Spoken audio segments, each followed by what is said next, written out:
తెలంగాణ రాజకీయాల్లో ఆత్మగౌరవం అనే మాట వినిపిస్తే అందరికీ గుర్తొచ్చే ఏకైక పేరు ఈటెల రాజేందర్.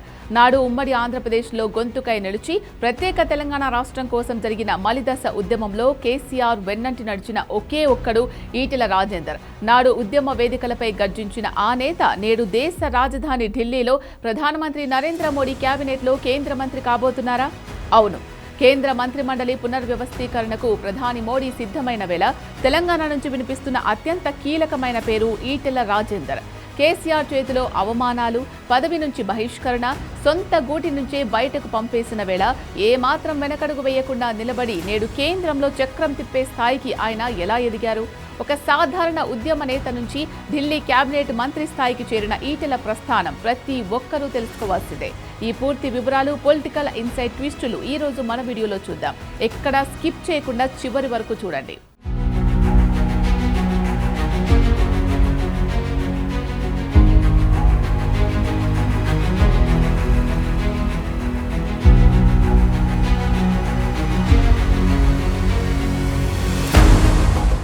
ఈటెల రాజేందర్ రాజకీయ ప్రస్థానం కేవలం పదవుల కోసం మొదలైంది కాదు. 2004లో కమలాపూర్ నియోజకవర్గం నుంచి ఎమ్మెల్యేగా తొలిసారి గెలిచినప్పటి నుంచి ఆయన తెలంగాణ వాయిస్ గా మారారు. నాడు టీఆర్ఎస్ అసెంబ్లీ ఫ్లోర్ లీడర్ గా ఉమ్మడి రాష్ట్రంలో సీమాంధ్ర పాలకులను ఎదిరించి నిలిచారు. కేసీఆర్ తర్వాత పార్టీలో అంతటి మాస్ ఫాలోయింగ్ ఉన్న లీడర్ ఎవరైనా ఉన్నారంటే అది ఈటెల రాజేందర్ మాత్రమే.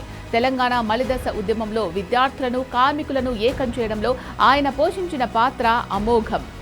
జైలైనా, లాఠీ చార్జీలైనా ఆత్మగౌరవం కోసం వెనకడుగు వెయ్యని నైజం ఆయనది. 2014లో ప్రత్యేక తెలంగాణ రాష్ట్రం ఏర్పడిన తర్వాత కేసీఆర్ తొలి కేబినెట్లో అత్యంత కీలకమైన ఆర్థిక మంత్రిగా బాధ్యతలు చేపట్టారు. ఆ తర్వాత 2019లో వైద్య ఆరోగ్య శాఖ మంత్రిగా బాధ్యతలు తీసుకుని కఠినమైన కోవిడ్ సమయంలో క్షేత్రస్థాయిలో తిరిగి ప్రజల ప్రాణాలు కాపాడేందుకు రాత్రింబవళ్లు శ్రమించారు. ఆ సమయంలో రాష్ట్రంలో కేసీఆర్ తర్వాత అంతటి పవర్ఫుల్ లీడర్గా ఈటెల ఎదిగారు. కానీ ఏ చెట్టుకైతే కాయలు ఎక్కువగా కాస్తాయో ఆ చెట్టుకే రాళ్ల దెబ్బలు ఎక్కువ అంటారు. పార్టీలో ఈటెల రాజేందర్ గ్రాఫ్ రోజు రోజుకు పెరిగిపోవడం, కేసీఆర్ కుటుంబ పాలనను లోపల ప్రశ్నించడం ప్రగతి భవన్కు నచ్చలేదు. దాంతో ఒక పక్కా వ్యూహం ప్రకారం ఈటెలపై భూకబ్జా ఆరోపణలు మోపారు. 8 మంది రైతుల ఫిర్యాదుల పేరుతో అర్ధరాత్రి దర్యాప్తులకు ఆదేశించి కలెక్టర్ నివేదిక ఆధారంగా 2021 మే నెలలో ఈటెలను కేబినెట్ నుంచి బర్తరఫ్ చేశారు కేసీఆర్. ఆ రోజు ఒక ఉద్యమ నేతకు జరిగిన అవమానం చూసి తెలంగాణ సమాజం షాక్ అయింది. ప్రెస్ మీట్లలో ఈటెల మాట్లాడిన మాటలు, నా జెండా గులాబీ జెండా కావచ్చు, కానీ నా ఎజెండా తెలంగాణ ఆత్మగౌరవం అంటూ ఆయన కన్నీరు పెట్టుకున్న దృశ్యాలు క్యాడర్లో సెగలు రేపాయి. ఎంతటి వారైనా కేసీఆర్ని ఎదిరిస్తే అంతే అనుకున్న తరుణంలో ఈటెల రాజేందర్ లొంగిపోలేదు. తన ఎమ్మెల్యే పదవికి, టీఆర్ఎస్ ప్రాథమిక సభ్యత్వానికి రాజీనామా చేసి సవాల్ విసిరి బయటకొచ్చారు. కేసీఆర్ అహంకారానికి, ఈటెల ఆత్మగౌరవానికి మధ్య జరిగిన కురుక్షేత్రమే హుజురాబాద్ ఉప ఎన్నిక. 2021 జూన్లో బీజేపీ తీర్థం పుచ్చుకున్న ఈటెల ఒంటరిగా కేసీఆర్ యంత్రాంగాన్ని ఢీకొట్టారు. హుజురాబాద్లో ఈటెలను ఓడించడానికి కేసీఆర్ ప్రభుత్వం 100 కోట్లు కుమ్మరించింది. దళిత బంధు లాంటి పథకాలను తెరపైకి తెచ్చింది.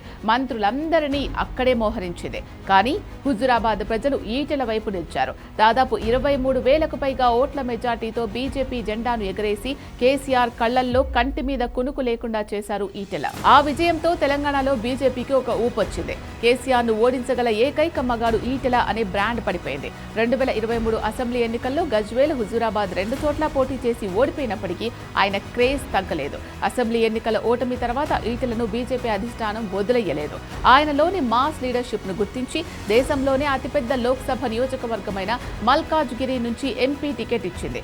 అక్కడ ఈటెల సృష్టించిన ప్రభంజనం అంతా ఇంతా కాదు.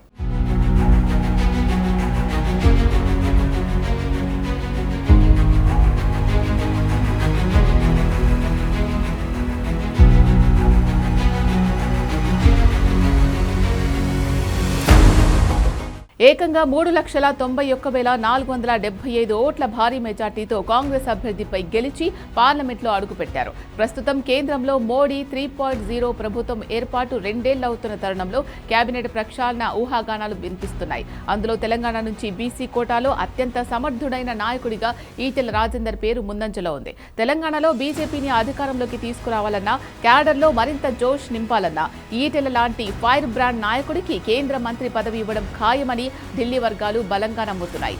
నాడు సచివాలయంలోకి రాకుండా కేసీఆర్ అడ్డుకున్న అదే ఉద్యమ నేత నేడు ఢిల్లీ పార్లమెంట్ దాటి కేంద్ర మంత్రివర్గంలో కేబినెట్ బెర్త్ దక్కించుకునేందుకు సిద్ధమవడం ఒక అద్భుతమైన political revenge, real success story. చూశారుగా, రాజకీయం ఎప్పుడూ ఒకేలా ఉండదు. నాడు సొంత ఊరిలోనే అక్రమ కేసులతో ఇబ్బంది పెట్టాలని చూసిన శక్తుల ముందే నేడు దేశాన్నే శాసించే కేంద్ర కేబినెట్లో మంత్రిగా అడుగుపెట్టబోతున్నారు ఈటెల రాజేందర్. ఒక సాధారణ విద్యార్థి నేత నుంచి తెలంగాణ ఉద్యమ వీరుడిగా, ఆపై రాష్ట్ర ఆర్థిక మంత్రిగా, నేడు కాబోయే కేంద్ర మంత్రిగా ఈటెల జర్నీ నిజంగా స్ఫూర్తిదాయకం.